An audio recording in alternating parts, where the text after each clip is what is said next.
Hey everyone, this is OneManZerg with TheUEN.com, and I am showing you a replay today. But it's not so much a replay commentary as it is a little perspective on some strategy and some tactical review. So as you can see, this is between TheAnswer, a Protoss player, and he is in the 11 o'clock position, and myself in the lower left or the 7 o'clock position. And it looks like we're just starting off with some standard builds. It's a somewhat small map. It's actually large, but for 1v1 it's pretty close. You have this very open natural expo, and then that leads to a short pathway to your opponent's base if you're in these positions. If you're cross-positional, it's a little longer, but not a whole bunch really, because everyone basically has to pass through the center single cell naga. So you can see I'm scouting and just sending a drone out, and then I send my overlord here. Sometimes 4-player maps send your overlord one place and send your drone the other few. So the reason I'm doing this is because I wanted to give you guys a perspective on tactics of the game.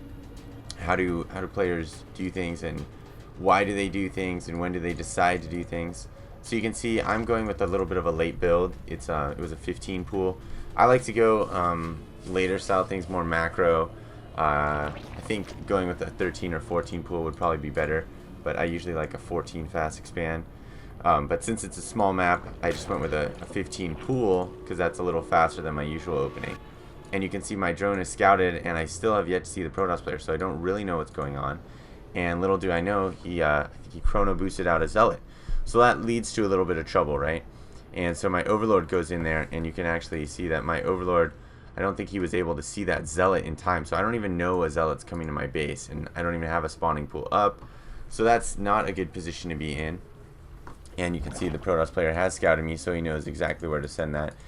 And here we go. I've built my queen now that my spawning pool is popped. And I like to pop out Zerglings as soon as it's done. But he is coming in with the zealot right now. So I'm going to have to do some maneuvering of my drones. I don't really want to lose them. So what I like to do is take all of the drones and move them to one mineral pad.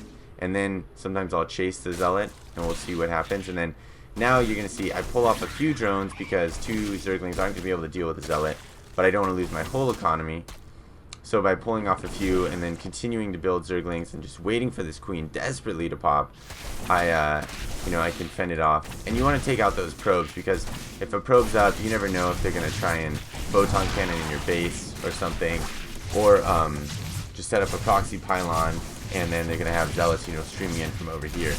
So you can see I've fended it off. I tried to pull that zealot back to hit my queen for some of the attacks, because she can take some more blows while the Zerglings do some damage. And built a creep colony, or a spine crawler. Creep colony. Because spine crawlers are, very good against early gateway openings. And you can see I have my overlord over here. I see he doesn't have any gas. It's a Protoss player with no gas. Then he's just going to be pumping out zealots. So I'm going to have to deal with some mass zealots, some early push coming from this player, because he saw that I got a late pool, and I'm probably not too established to deal with this. But now that I've got my spine crawler up, I have my queen up, I have my queen spawning larva and some Zerglings coming out, and I just started researching the speed upgrade for the Zerglings, I'm pretty much going to be fine. And I see him, he has a 3rd gateway, but now he's dropping his cybernetics core, and he's building his assimilator, so I know, okay, he's probably going to shy away from zealots. And I know that because if you were just trying to all-in push me, I might see some more chrono boosts on these gateways, and I would see more zealots streaming out. And you wouldn't want to go with an assimilator too much if you were doing that, or a cybernetics core. You might go with a forge, or you might go with the core to get the feet upgrade. But he's probably going to go transition into warp gate. So I have a little bit of time, but I'm going to mass some Zerglings in the meantime, because that's what's going to provide some good defense for me. And now that I see he's mining the gas, he might be building a stalker, I can't tell, so I'm going to move my overlord out. And this is an interesting point in the game, because I don't have the insight that I would have on him. I knew exactly what he was doing up to this point, but now I don't, because you can see my vision is going down. So is he going to drop a starport there? Is he going to do some other stuff? I'm not sure, but I'm pretty sure that he's not going to do anything too drastic, because he's already committed to 3 gateways, and that's something that says, hey, he's going to go land troops. And so this is something I'd like to point out. This map is pretty unique in that it has this side expo that's guarded by rocks. So I have an overlord out here, and you can see this is my vision of the game currently. I know he hasn't produced too many troops and ran them over to my base by that overlord. I know by this overlord, he's only got 3 zealots here, so he's really just holding me from my natural expo. So, and he doesn't know what's going on over here. So I'm going to take this out because I want to get that expansion, and I want to get minerals, because I like to play a macro game, and if that's your style of play, then you need to start getting expansions because you might not be so good with micro. And then the other thing I try to do is I want to get these guys out of the way, because the more he sees or he's close to my base, the more he can control the game, and the more stable he feels. So I use my queen, instead of spawning larva one round, I use her to drop a creep tumor, and then I can bring my spine crawlers over here to push out on these, because zerglings could go up against this line of zealots and I would lose tons of zerglings because it would just be line on line, and that's not what you want. So I test it, see if they're in hold position, and they're not, so I'm just going to pull back with my zerglings and wait for my spine crawlers to be able to move up a little bit.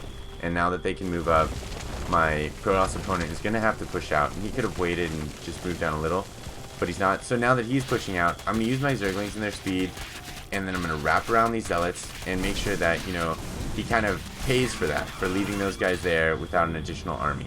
And you're always going to want to do that. Get that little bit of advantage you can on yourself. You can on your opponent. And then what we missed during that time was that I went over here and a stalker started shooting me. So I know they have some stalkers and some mixed troops. So I'm going to bring my zerglings over because I built a lot in case they were, you know, 4-gating and just going to try and push on me, and I need a lot of troops. So I have, you know, multiple spine crawlers and multiple zerglings. And now I'm just going to wait for this force field. And I got to see if the timing, if I can work it out. So the force field's going to drop, and then I'm going to grab my troops and I'm going to try and send them in. You want as many in as possible. Now that I've got some in, this is something that Zerg players will want to do. I've got some into their base. The biggest thing about Zerglings is they're super fast. They're cracklings, right? So I'm going to want to move these Zerglings into the back of his base to try and mess with his economy as much as possible, while I perhaps pull these ones in the back out of the fight, because if they just sit there, they're going to get attacked by these guys. But luckily, if I go to the back of the base, he's probably going to bring these troops back there. So let's watch how that plays out. Zerglings to the back, and then going to get these Zerglings in the back and really mess with his mining. And what you're going to see is these probes are just getting off the line, and what that does is it shuts down his income. And then at the same time, I want you guys to see what I'm doing. I know I can't win with Zerglings, so I'm putting up a Spire, and I put it up a little while ago because I know a Spire, I've started to get 2 extractors, I'm getting my expansion up. I'm going to need that Spire to create some alternate kind of pressure, because Zerglings are not the kind of troops that you can put face to face against a big Protoss army. The Zealots are going to kill you. The Zealots backed with sentries are going to probably be able to wall you off with some force fields, and you're just not going to be able to deal too effectively with that. So I got a few probe kills in. You can see that I have a little bit of numbers advantage there, and I'm able to harass him a little and then keep him back in his base a little. That's something I always want to do. I have this space coming up, so I want to keep that economic advantage, and the only way I can do that is to ensure that he's not expanding. So you can see I checked over here for the expansion, and it wasn't there, and then I pushed in and did a little bit of economic harassment, and then pulled back with my remaining Zerglings. And this whole time, I'm trying to, you know, increase my economy so that I can build some Mutalisks and continue to build my Zerglings. And I think I'm going for a couple upgrades. I might try and get that upgrade if I remember to get it, or if I stop saving my gas for Mutalisks.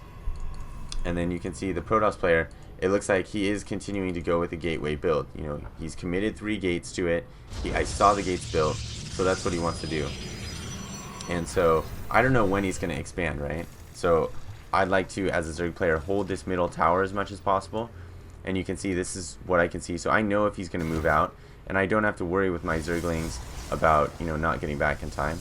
And then periodically, I'm going to bring my Zerglings in to check if he's got an expansion. And if he does, then I can take it down. Or if he doesn't, then I just know that he doesn't. So right there, I kill the probe. It's probably going to delay his expanding. If not, it just, you know, kill the probe, which is never a bad thing. And so he can't push out. He's right around that 400 mineral mark, so he might have wanted to expand.